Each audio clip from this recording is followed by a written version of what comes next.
Bien, les doy la bienvenida a esta nueva clase de lo que es abordaje pedagógico para sujetos con discapacidad intelectual 2. Y vamos a empezar a desarrollar lo que tiene que ver con la parte de matemática, ya habiendo culminado ya la semana siguiente y habiendo desarrollado una pizarra interactiva a través de lo que se llama.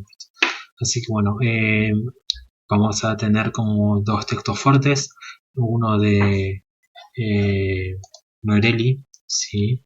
Sobre didáctica de la matemática, que lo que vamos a poder visualizar ahí es básicamente los requisitos, o sea, cómo la función lógica o cómo los procesos cognitivos de las personas eh, favorecen justamente a la enseñanza de la matemática, ¿sí? Y después vamos a tomar un texto fuerte que tiene que ver con todos pueden aprender lengua y matemática, que es la segunda parte del texto de UNICEF, que nos va a ayudar a nosotros a entender algunos conflictos en relación a la formación del número y nos va a ayudar a nosotros a poder entender este enfoque basado en resolución de problemas y cómo podemos nosotros, por ejemplo, a partir de la formación de enunciados o a partir de la formación de situaciones problemáticas, cómo podemos favorecer o no a la resolución justamente y adquisición de las operaciones matemáticas. ¿Sí? Entonces es muy interesante poder reflexionar sobre estos aspectos que muchas veces son desentendidos en las escuelas porque pensamos que el estudiante eh, tiene alguna dificultad para la adquisición del número, pero no podemos evaluar y no sabemos o no podemos hilar indicadores que nos ayuden a nosotros a fortalecer la práctica. Entonces, poder entender que el número es una construcción nos va a ayudar a fortalecer las nociones previas o los prerequisitos, ¿sí? Básicamente tenemos una fuerte presencia de Jean Piaget, ¿sí? Dos cuestiones muy importantes. Primero, que es una construcción de un número, es una lógica y por ende se aprende a través de requisitos y a través de componentes, ¿sí? Entonces es muy importante poder entender esto.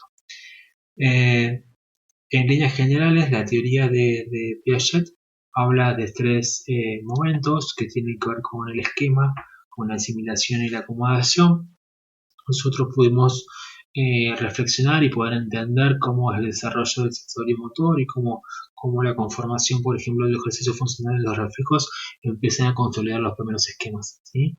Entonces es muy importante entender la importancia del esquema, ¿sí? Que es un concepto o estructura que existe en la mente y que nos ayuda a nosotros a poder organizar e interpretar la realidad, ¿sí? Frente a una situación de conflicto, de nuevo aprendizaje, de alguna presentación, alguna problemática específica, generamos un nuevo proceso que está caracterizado por la asimilación, que justamente es poder incorporar eh, lo ya aprendido, o sea, los nuevos aprendizajes a los ya aprendidos, y la acomodación, que es el proceso que realiza un niño a la generación de nuevos esquemas, ¿sí? Este proceso continuo de estar en una especie de equilibrio, generar un nuevo desequilibrio frente a un proceso, una nueva problemática, genera esta continua, este continuo proceso cognitivo que caracteriza mucho la teoría psicogenética de Piaget. Dentro del texto de Norelli vamos a encontrar los procesos de aprendizaje que tienen que ver fuertemente con las formas de, de interrelacionarnos y poder entender cómo funciona el mundo, ¿sí? De poder entenderlo. Y tenemos acá algunas consideraciones que nos van a servir a nosotros para poder pensarlas a la hora de los próximos ejes de desarrollo, ¿sí? Tenemos la sensación y la percepción. Sensación, o sea, es interesante que vayamos entendiendo y conceptualizando estas palabras que son diferentes. No es lo mismo sentir que percibir, ¿sí? Entonces esto tiene que ver con las formas de interrelacionarnos con el mundo a través de los sentidos, ¿sí? Cuando cuando estamos entre comillas con buenas sensaciones y con buenas percepciones, tenemos unas formas de interrelacionarnos y entender el mundo que en aquellas dificultades es lo que hablamos de desintegración sensorial, ¿sí? Poder imaginar, poder conceptualizar, poder simbolizar, generalizar, abstraer, ¿sí? Es lo que nos va a permitir a nosotros un mayor grado de aprendizaje, ¿sí? Poder conceptualizar, esto tiene que ver con lo que ya venimos desarrollando, con poder entender a partir de una imagen acústica, a partir de las simbolizaciones, el mundo real, ¿sí? Y las posibilidades de generalización tienen que ver con esta posibilidad de entender y poder ampliar a la gama máxima de situaciones, personas, entes, contextos, objetos, lo que sea, que apliquen, ¿sí? a esta posibilidad, ¿sí? Abstraer justamente es un proceso cognitivo que nos permite a nosotros llegar a lo que posteriormente vamos a llamar reversibilidad, que tiene que ver con la posibilidad de invertir procesos mentalmente, ¿sí? Esto de imaginación, conceptualización, generalización y abstracción tiene fuerte hilación con lo que es el lenguaje, ¿sí? En el sentido de, acuérdense que el lenguaje junto con la noxis y las praxias, perdón, son funciones cerebrales superiores. Y vamos a la parte que más nos interesa. Si nosotros tenemos un buen desarrollo de estos prerequisitos y estos procesos de aprendizaje, no digo que si no hay abstracción no hay aprendizaje del número, sino que entre mayor abstracción, mayor facilidad a la hora de aprender el número o poder ampliarse en relación al número, porque acuérdense que la numeración va a estar ligada en un primer momento a los fuertes estímulos concretos o a posibilidades de experiencias que nosotros utilizamos desde los concretos para poder sacarlo de ahí y abstraer, ¿sí? Porque es lo que apuntamos nosotros. La matemática tiene mucho que ver con la economía de procedimientos y de contar y de representar e imaginar cantidades. Entonces, entre mayor grado que tengamos en nuestro proceso de aprendizaje, mayor facilidad tenemos a la hora de aprender. Y dentro de la génesis del número, o sea, es una génesis porque es un comienzo, vamos a entender como algunos prerequisitos o algunas cuestiones que tenemos que tener, ¿sí? Y la van a encontrar en el texto de Norelli, muy interesantes.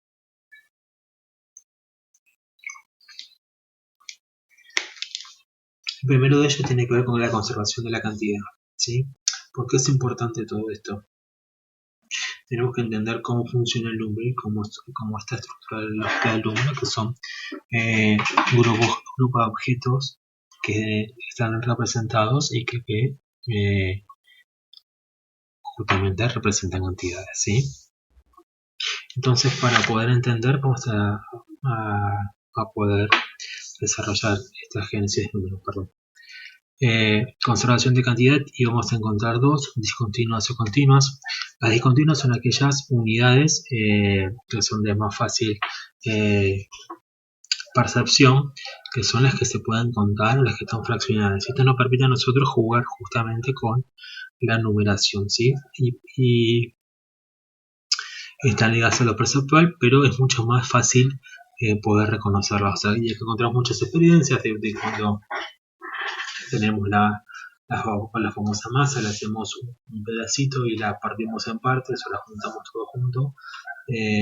Podemos preguntar, ¿sí? dónde más cantidad, o podemos ampliar la separación de los objetos y preguntar dónde hay más cantidad, ¿sí? Entonces, conservación de cantidad discontinua es justamente cuando puedes reconocer que la capacidad depende de contar, ¿sí? La cantidad está fuertemente pensada desde el contar, desde la cardinalidad. Y la conservación de cantidad continuas, que tienen que ver con las medidas de capacidad o medidas de litros, pero son aquellas que no se pueden contar, sino que implican algún instrumento como capacidad, como medir, como pesar, ¿sí? Pero básicamente pesar, ¿sí? Que tienen que ver con el litro, con el gramo, o sea que varía mucho, y en eso jugamos mucho, que hasta hoy por hoy las conservaciones de cantidades continuas están muy fuertemente ligadas a lo perceptual, porque si hacemos el clásico juego que pesa más 1 kilo de plomo o 1 kilo de pluma, ¿sí? Es como que mucha gente todavía está ligado a lo perceptual. Tenemos como segundo prerequisito de la aceleración la precisión. Eso tiene que ver con poder ordenar y ser objetos, ¿sí? Al principio las aceleraciones van a tener que ser de pocos objetos, de 3 objetos lo ideal, está muy fuerte ligado a lo perceptivo.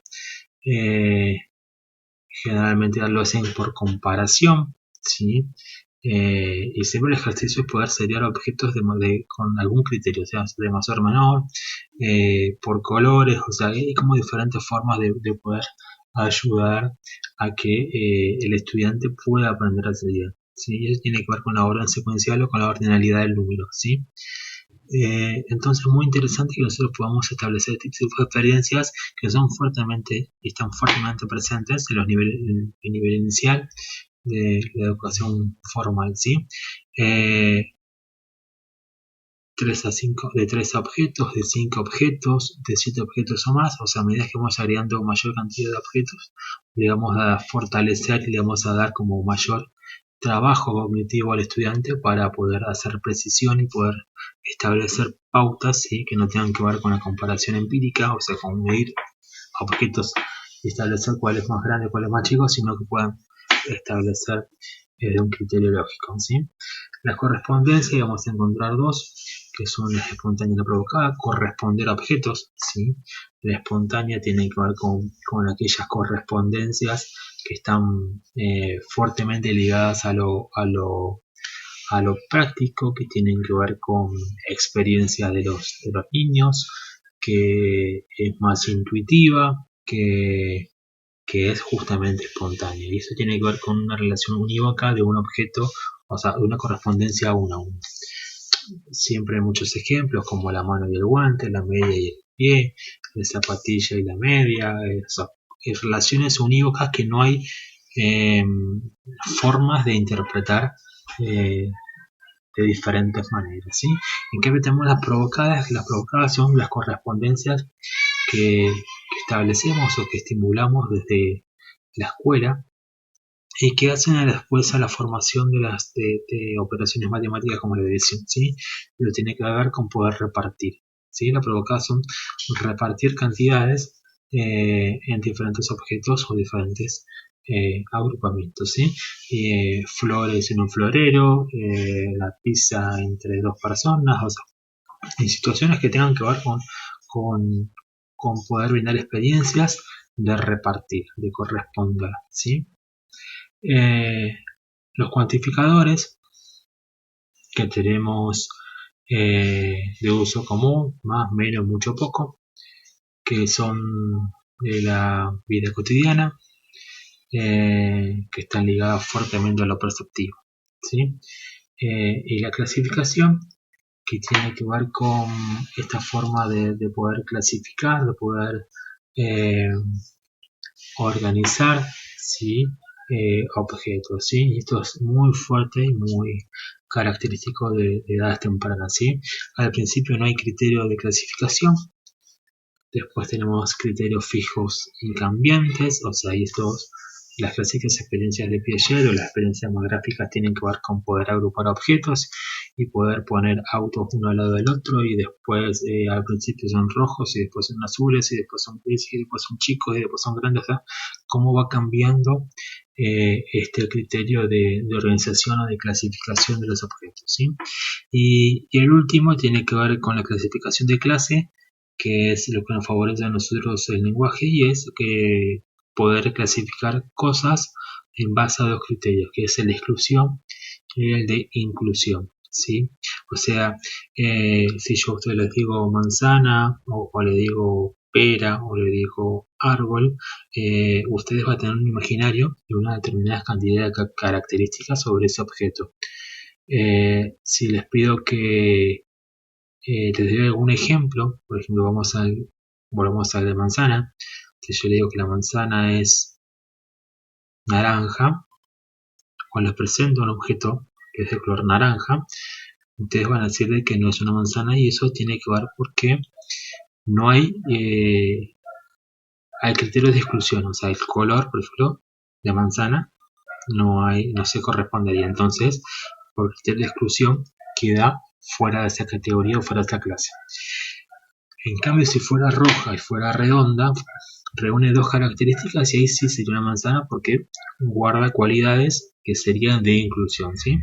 Eso lo tenemos todo el tiempo para poder clasificar y poder establecer correspondencias. O sea, por ejemplo, al hablar de ropa, al hablar de medias, al hablar de segmentos de frutas, de verduras, o sea, esas son clases que están fuertemente predominantes o están formadas por lo que tiene que ver con exclusión e inclusión, ¿sí? Si nosotros tenemos todos estos requisitos o estas todas lógicas bien desarrolladas, hay mayores probabilidades que tengamos un mayor desarrollo en el orden numérico de los estudiantes, ¿sí? Y es muy importante que podamos establecer, ¿sí?, cuestiones perceptivas, o sea, que la seriación, el uso de cuantificadores o las consideraciones de cantidades discontinuas que sean precisas, ¿sí? Porque a veces pasa, y es un error pedagógico muy frecuente, que confundimos recitado con conteo y conteo con sobreconteo. Son tres cuestiones muy diferentes de adquisiciones muy diferentes del número que nosotros tenemos que poder visualizar y podemos poder distinguir a la hora de pensar la propuesta para nuestros estudiantes, ¿sí? Así que bueno, esta es la primera parte. Van a encontrar el texto de Nerelli, es bastante entretenido, hay muchos ejemplos para poder la semana que viene encargarnos del trabajo fuerte de didáctica, ¿sí? Esto es como lo más importante a la hora de entender cómo se genera el número, cómo es el nacimiento del número, ¿sí?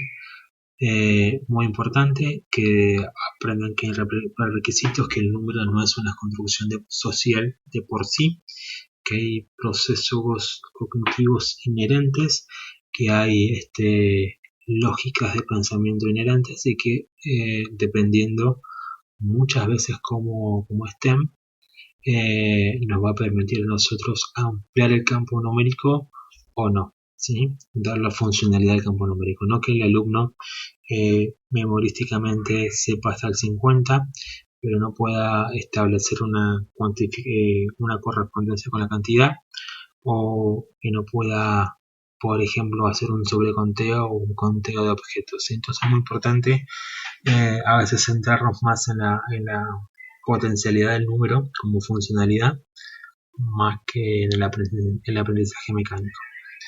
Así que bueno, nos estamos viendo la semana que viene. El foro de consultas queda abierto y cualquier cosa nos comunicamos.